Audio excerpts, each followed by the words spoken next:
Еден од повредените на возраст од 22 години од село Вејце се наоѓа во критична состојба. Синоќ на скопските клиники извршен му е операционен зафат на стомакот. Од Карион информира дека неговата состојба се следи. Другото лице со прострелна рана во вратот се наоѓа надвор од животна опасност, но поради сериозноста на повредите, двајцата откако биле донесени во Тетовската клиничка болница, се препратени на скопските клиники. Биле донесени околу 11:30, значи 23:30 часот во хируршка амбуланта во тешка општа состојба.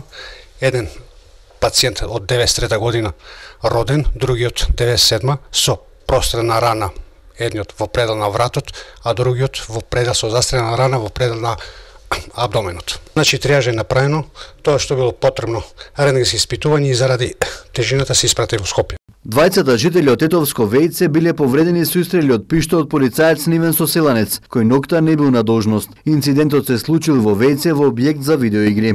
Веднаш се превземени мерки и активности од страна на полициски службеници, кои извршиле увид во објект за видеоигри во селото Вејце, при што била пронајдена чаура со калибар од 9 мм и траги од крв. Во 23 часот и 40 минути во полициската станица Тетово дошол 25 годишник од истото село, полициски службеник кој не бил на работа, кој изјавил дека со неговиот пиштол ги повредил двете лица. Полицискиот службеник е задржан во полициската станица Тетово. За случајот известен одделот за внатрешна контрола, криминалистички истраги и полициски стандарди. Се преземаат мерки за целосно расчистување на настанот.